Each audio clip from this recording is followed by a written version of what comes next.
President Trump has not ruled out boots on the ground in Iran. Are you afraid of a U.S. invasion in your country? No, we are waiting for them. Iranians were asked, there are going to be underground troops. What do you have to say about this? He said, and I quote, we are waiting for them. And I see a lot of media passing this narrative as he looks scared, he's not confident, he's not this, he's not that.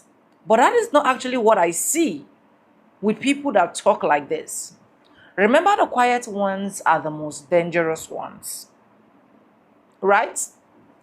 He said, and I quote, we are waiting for them.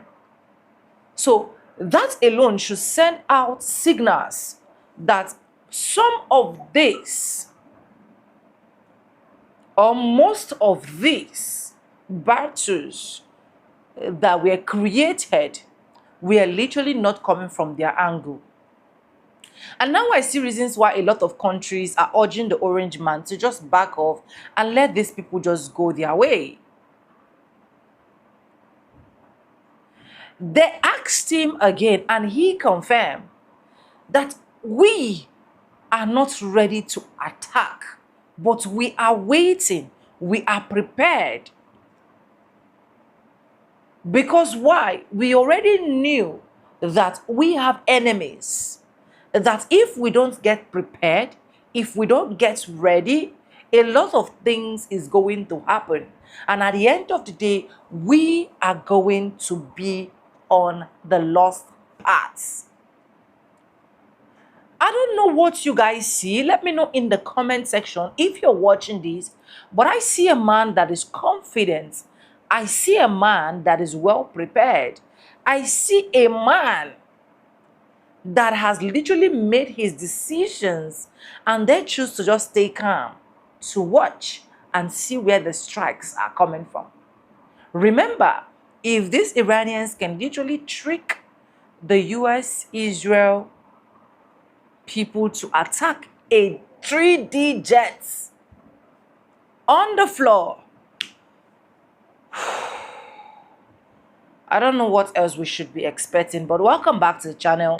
My name is Sonia. Subscribe, like, comment, and share. And credit belong to the original creators of every single clips and stitches we have in our today's episode. And for disclaimers, educational purposes only, not to come here ruffle on anyone's shoulder or make anyone feel uncomfortable. And with that being said, let's go roll out the clips and I'll be back with commentaries. Let's go watch.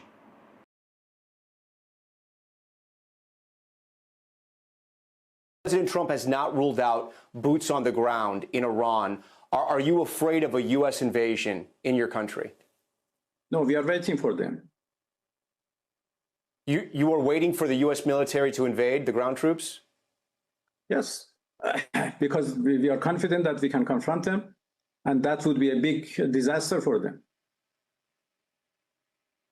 So you're saying that Iran is ready and willing to take on the U.S. military if there were to be ground troops? Well, we were ready for this war even more than the previous war. So you can see, the quality of our missiles, how much they are upgraded after the last war, because we learned lots of lessons. And we are prepared for any other eventuality, even, a ground invasion. So our soldiers are prepared for any scenario. When I said that we are waiting for them, it didn't mean that we are waiting for continuation of the war. No, but we have prepared ourselves to confront with any scenario, with any eventuality, any possibility, and we know that we can handle that. Iran has chosen to attack at least 10 other countries, many of them your Arab neighbors. None of them were involved in this war. Why are you attacking your Muslim neighbors during the holy month of Ramadan? Oh, please don't mistake.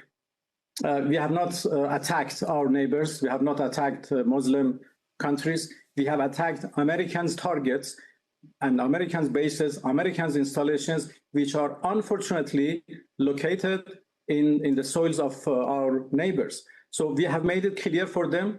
I have been in touch with their foreign ministers, and I have explained that we are not targeting you. We have no problem with you. We are only targeting the American installations and American bases. And the reason is obvious. But Minister, Iran is hitting civilian targets, striking hotels, high-rise apartments, airports in many of these countries. Those are not military targets. Well, no, we have targeted very well. The Americans are. Maybe there have been some collateral damages, as it is in every war. Look, more than 70,000 people were in Gaza by Israelis, and Israeli army called all of them collateral damage. So yes, there is the possibility of collateral damages in this situation as well. This is what we have warned everybody in the region beforehand, that if the US attack us, we have no way but to attack their installations, which are in your territories, and then everything may go out of hand, and the war would become a disaster for the whole region. This is what we have warned, and many others have warned, and many Americans have also warned the US administration, do not repeat the same mistake. They have done it before in our region, and this is what they have done. This war is not our war. This is not our choice. This is a war of choice by the United States. Yo, y'all got to see this. This is Alon Mizrahi, an Israeli journalist, and this is an article from today. We're going to read the whole article. You're going to see it. It's March 6, 2026. It says, "A war the West cannot win. Israeli journalist warns of strategic collapse in Iran conflict." Alon Mizrahi, an Israeli journalist, one of the most outspoken Jewish commentators, said, "This is a war the West cannot win. Israeli journalist warns of strategic collapse in Iran conflict. We are witnessing history. Iran, to everyone's surprise, is destroying American bases so thoroughly on such a large scale and so decisively that the world is not prepared for it. In just 4 days, Iran has managed to expand its sphere as military dominance in the region. Iranian strikes have targeted some of the most valuable and expensive military bases, assets, and equipment in the world. The American bases in Bahrain, Kuwait, Qatar, and Saudi Arabia are among the largest military facilities anywhere on the planet. These installations have cost trillions of dollars to build over several decades. We are effectively witnessing the destruction of military spending accumulated over 30 years. We are seeing radar systems worth hundreds of millions of dollars each destroyed in an instant. Entire military bases appear to be abandoned, damaged, looted, or burned. As far as I know, the United States has never suffered destruction on this scale in its history. Perhaps only Pearl Harbor comes close, and that was a single attack. No one has inflicted such damage on American military forces as Iran is doing now. It is difficult to believe. The military situation appears so serious that censorship is limiting almost all new information about the war. If you have noticed, we are receiving less and less information each day. 35 years ago, during the first Gulf War, we were shown endless footage from Iraq all the time. Smart bombs and onboard cameras were a novelty, yet every night we saw video of nighttime strikes. Today we see almost no footage. Consider this. Supposedly the world's most powerful military with the largest air capability in the world is now in the 4th day of an offensive against Iran. Yet we see no clear evidence of American dominance in Iranian airspace. Where are the recordings of aircraft flying over Tehran or any Iranian city? American soldiers cannot even contemplate setting foot on Iranian soil. And to understand how desperate this situation is, by the 4th day we are already hearing extraordinary proposals from the Trump administration, such as sending military escorts for oil tankers leaving Persian Gulf. What exactly does that mean? You want to send American ships into an area covered by Iranian missiles. Covered by thousands of Iranian missiles. At this point, no one is safe. No one can safely pass through the Strait of Hormuz. Iran has been preparing for this scenario for decades. There are even discussions about arming Kurdish militias to invade. But have you seen a map of Iran? It seems the Trump administration has not. Do you understand how vast the country is? What does it mean to invade Iran? Do you think a militia of 10,000 people could invade Iran, or even 50,000 or 100,000? Iran would swallow them. United States and Israel have already lost this war. They may have the capability to inflict enormous destruction on civilian infrastructure using powerful bombs to demolish buildings, but that will not win the war. Iran's military infrastructure and weaponry are buried deep underground across the country. Neither the Americans nor especially the Israelis have any realistic chance of reaching most of it. They have started something they have no chance of finishing. When this conflict ends, the United States will never return to West Asia. There will be no American presence left in the Middle East. I am telling you this with certainty. That is one of the few Israeli journalists who does not quote. I mean, he's still Israeli, but he tells things like it is. He does not believe in propaganda. And he has come out and he has said the destruction that America has witnessed is like right now, United States of America in its history has never seen such devastation. They've never seen such loss before. And basically, this war is unwinnable. Now, it is very important to remember that before this war began, Tucker Carlson made statements. I even made statements. Professor Jang made statements. But I also said Iran war is going to be the death knell for America, and Israel knows this, and Israel is pushing America, wants the decline of America as a powerful institution or organization, because Israel, look this up, apparently the Patriots stadium turns into an Israeli spy center. They have all, like, Israel used the Patriot Stadium to spy on Americans. And one thing that they've noticed is they said, especially within college age students, they have lost the plot. Israel is not turning Americans anyway. So Americans, majority of Americans right now do not support it. Israel has seen this. Israel realizes they have lost America as a nation. So what do you do if a country that America, as powerful as America, and you've lost them? What is the one thing you don't want to happen? You don't want that country to grow powerful. I mean, it's already powerful, but you don't want the time. Like right now, you still have the people who are pro-Israel in power. They cannot wait for the time when the anti-Israeli people get into power with American military and American power and American nukes. So it's pushing America into this war because it knows it is America's death knell. And by the time this war is over, America as an empire, its power would be so greatly reduced that Israel would have no threat coming from the new Americans who oppose Israel, because Israel is trying to replace America with India. We're not worried about that. That was the response from our Secretary of War when he was asked what he thinks about Russia giving Iran access to where our military bases are in the Middle East. CBS News has three sources telling us that Russia is providing intelligence to Iran on U.S. positions and movements. The average American might hear that and think that's a big and dangerous deal, is it? Well, we're tracking everything. Our commanders are aware of everything. We have the best intelligence in the world. We're aware of who's talking to who, why they're talking to them, how accurate that information might be, how we factor that into our battle plans, our CENTCOM commander.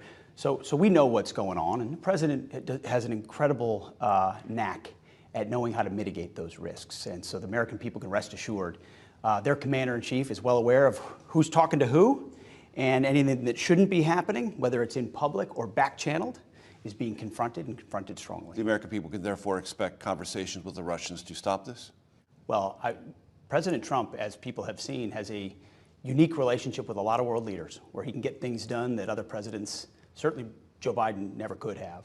And through direct conversations or indirect, through him one-to-one or through his cabinet, messages definitely can be delivered. Does this put U.S. personnel in any more danger than they otherwise would be? Well, the Russian involvement? No one's putting us in danger. We're putting the other guys in danger. That's our job. So we're not concerned about that. We mitigate it as we need to. Our commanders factor all of this, but the only ones that need to be worried right now are Iranians that think they're going to live. You see, in addition to him blaming former President Joe Biden, you just can't help but wonder if old Pete then had a little too much to drink once again right before he conducted this dismal and embarrassing interview. You mean to tell us, Pete, that you don't think this is a problem for the United States of America? You don't think Russia knowing where our military base is and giving that information and God knows what to Iran is a problem? Wow, you must be on that stuff. You're not telling the American people the honest truth about just how bad it really is. And that's why I tell each and every single one of you, don't listen to the Trump administration. Independently look into what's going on right now. Your minds will be blown. He, along with Donald Trump, have no idea what they are doing. Pete Hegseth and Donald Trump are going to go down in history as the worst of the worst and the scum of the earth, the most un-American and unpatriotic individuals who ever worked for the United States government in a long time. I am speaking to every single American soldier, every single American troop, and especially your families. What are you guys thinking? I want you guys to watch this clip, please. Are you afraid of a U.S. invasion in your country? No, we are waiting for them. Did you see the way the reporter asked the Iranian delegate? He said, America is thinking of bringing troops onto the Iranian soil. He had a little smirk and he said, yeah, we are waiting for that. Why do you guys think he's waiting for it? So I am pleading to the American soldiers and your families. Why do you guys want to fight the fight for NATO? Iranians have never done anything to Americans. They haven't attacked America. So why are we going into Iran? Just because NATO thinks it's a threat. I'm sorry. Tell me if I'm wrong. Isn't Netanyahu the biggest threat to this world? Until then, people, God bless you all. Our thing for the United States to do is to accept failure and back off sooner. I mean, what are Iran's demands and requirements to put an end to the war now that it's already ongoing? The United States has to be punished, and Iran is not going to accept some ceasefire. That's not happening. The Iranians have to reach a stage where they feel that in future, the security of this region will not be threatened by the United States. And so the Iranians are prepared for very long. So Iran is more than prepared to continue this war for a very, very long time. And it will make sure that the United States regrets this war. The smart thing for the United States to do is to accept failure and back off sooner. But if it does not, it will have to accept failure at a much higher cost.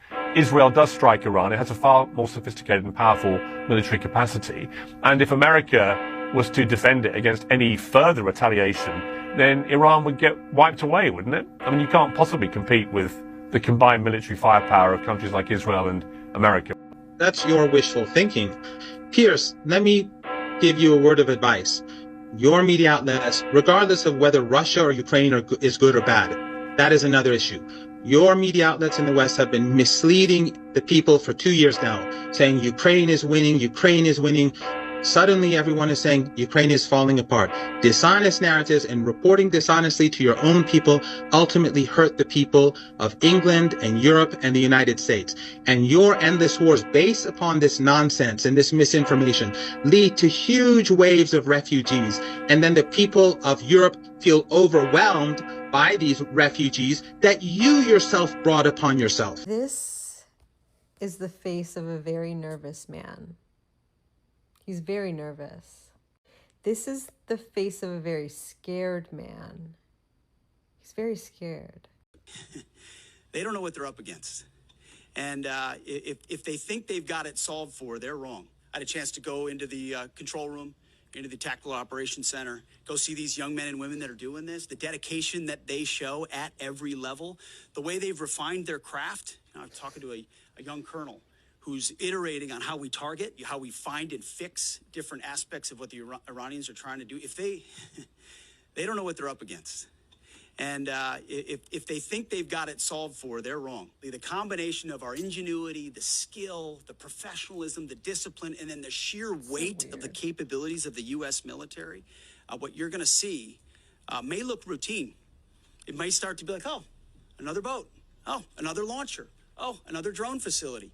What it takes to do this with the precision that we do is world-class. No one else can do it. And it's world-class Americans. Like the ones I saw here, like the ones that are coming home that we're going to greet home. Brother, what the f are you talking about? He keeps bloviating about the precision, the discipline, the care that it takes to... Did you think that this was a Hollywood movie? Are you the one who's just very impressed by the discipline it takes and the precision? What is this vague bullshit that you're spewing? I can't tell if you just don't know what the f you're talking about or if this is legitimately what you're impressed by. No one here no one here who is 70% of all of our taxes go to your apartment, okay? None of us thought that we were running some like bullshit operation. But the way you're talking is really making me think that we have been running some kind of bullshit operation, because I don't know who you're trying to convince. Why are you trying to convince us that, like, it's very much like, no, like, we have all the best tools. We have like really good tools. We have like really good weapons. We have like good stuff. And like these people they're working so hard. They're so dedicated. I can't tell you how dedicated they are. They're all very dedicated. No one's dedicated. There's no one there. There's no one manning a desk, apparently. That's what it's giving. It's giving that there's no one manning the desk. Nobody's home. No one's willing to do this, and you're just like speaking the opposite into existence, hoping that it comes true. There's a reason why this war with Iran feels so confusing. So let me cut right through it. My name's Adam. I used to be in the CIA, and we've been doing daily updates on the war. Today, I'll give you the facts from the last 24 hours, but then I'm going to give you the tools to understand strategically why this war is spinning out of control. So here's what you need to know. Last night, the Iranians hit Azerbaijan's international airport. More explosions reported in Abu Dhabi. The UAE continues to be the hardest hit in the region. There's footage claiming to show Iranian ballistic missiles over Jordan. Iran hit the primary oil refinery in Bahrain, which is still on fire, and a missile struck near a U.S. naval installation. A U.S. Navy sub sank an Iranian warship off the coast of Sri Lanka. And finally, U.S. CENTCOM is requesting support for another 100 days of Iran operations. So that's what happened. Now here's why it matters. This is no longer a contained operation between Israel, the U.S., and Iran. This is now a regional conflict involving 17 countries, and those in charge of American strategic policy are fundamentally unequipped to handle it.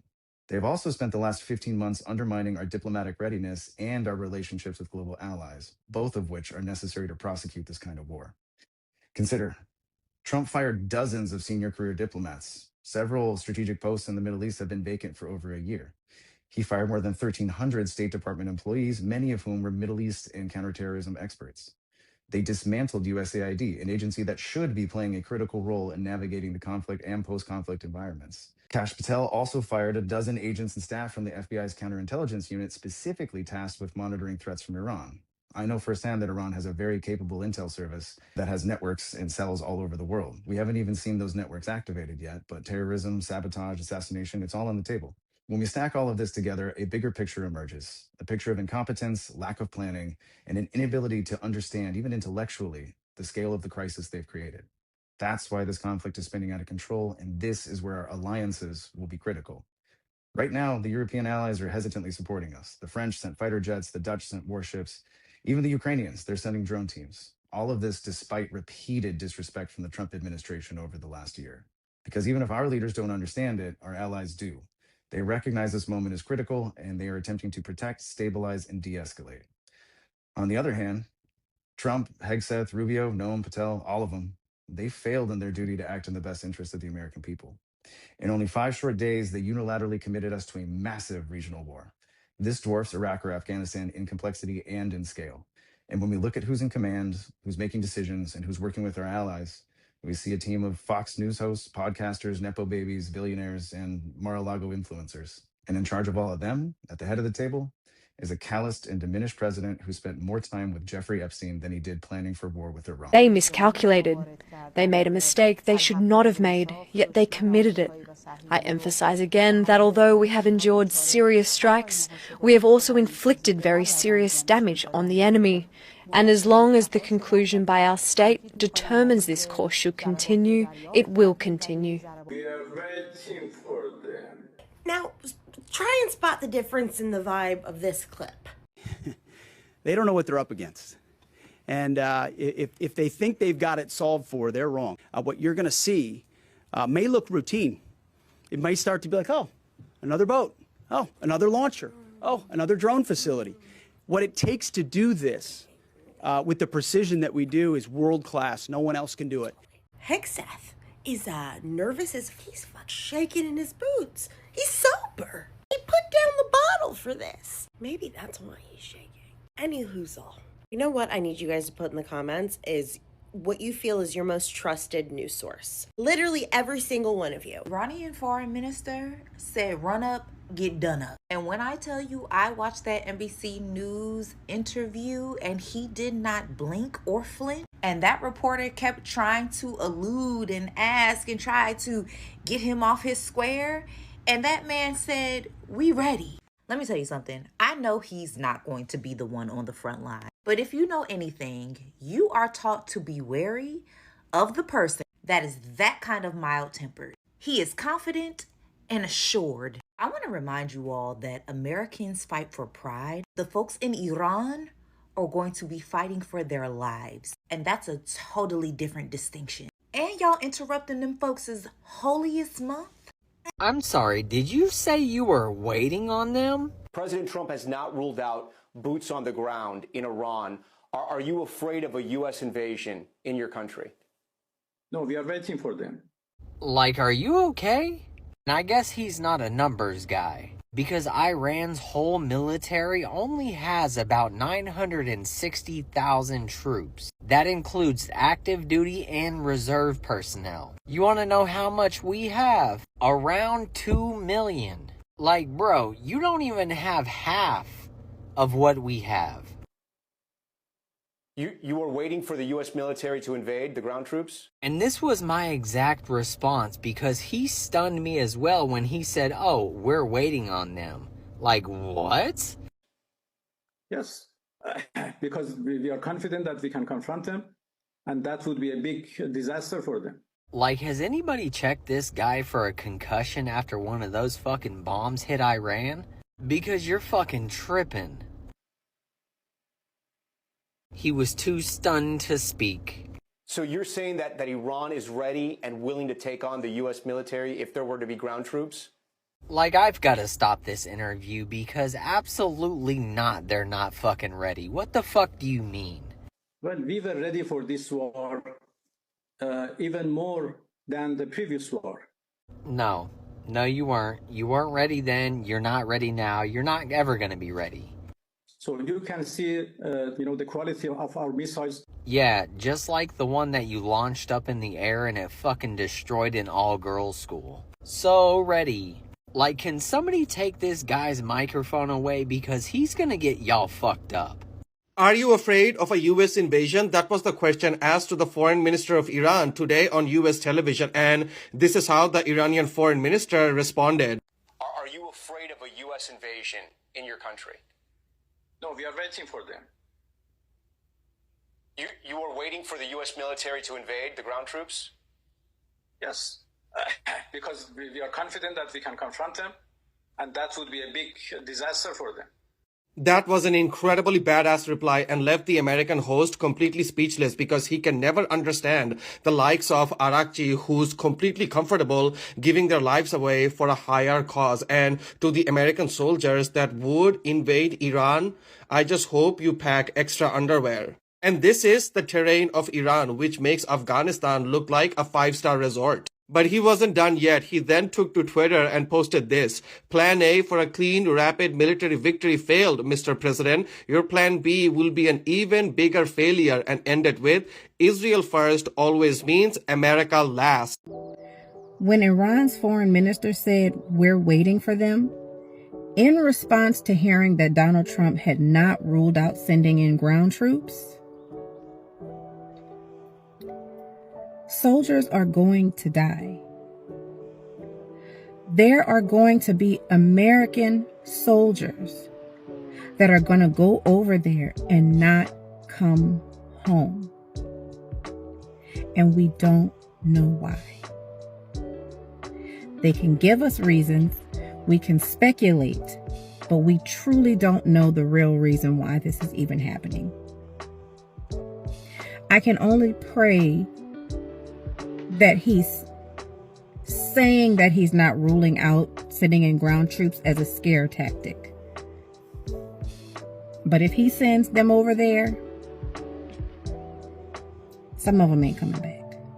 Anyways, welcome back, guys. And as you guys have literally seen from the video, we even have some Israelis journalists saying that a war the West cannot win. Israeli journalists warn of strategic collapse in Iran conflicts. For me, the truth is this, and I said it in my TikTok, and someone dropped a comment and said things were not things are not done like that. But if you know that what he said is correct, let me know in the comment section. I said, why can't we just end this war and let everybody just move on with their life? And a lot of people commented that they cannot just end the war like that, because the war has already started. And it is quite sad that a lot of people have to go into what they are not prepared, especially the military people go into what is actually not what they literally bargained for. And not as sad as at the end of the day, some of them will be treated so badly, some of them will not even be recognized for even trying to fight for things like this. And what's his name, there is one of this veteran that has literally been crying and soliciting that this is actually not their battle, this is actually not their war, this is actually not what they should actually include themselves into, that the United States should let Israel do their thing. But with our conclusion, we already knew that no matter how hard it is, no matter how simple it is, the orange man is not willing to give up. And that is why I feel like there's something between the orange man and Bibi that we have literally not known, that they have literally not said. There is something behind the scene that is making the orange man saying, I can forfeit anybody, I can forget anybody, just because I need to stand with this man, just because I need to prove to this man that I am a true friend, just because I need to stand and show myself, invest the country money into what the country has never bargained for, into what they have never planned for, into what they have literally never wanted.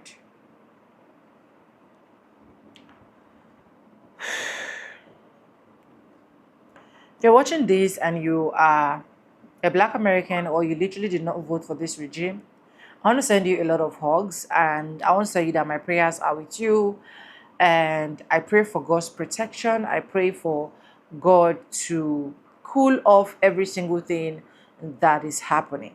And even when they went ahead, the interviewer went ahead to ask the Israeli man, that the Iranian man, that why are you targeting your own fellow Muslim people? He said it clear that they are not. They are only targeting most of the US, Israel properties and blah, blah, blah that are in other neighboring countries.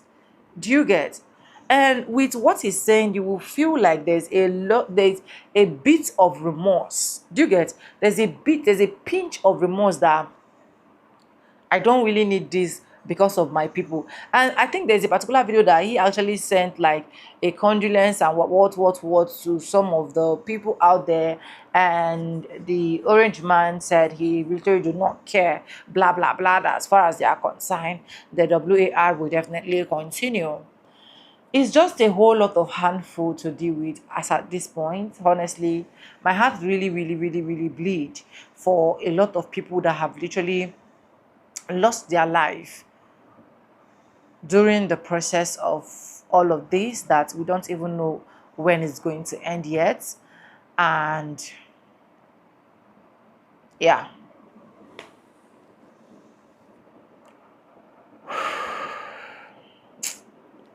anyways, let me know what you think about this video. Credit belongs to the original creators of every single clips and stitches we have been at today's episode. And I want to say a very big thank you to every single one of you liking, commenting, sharing, dropping super thanks, and also joining my membership. I really do not take you guys for granted.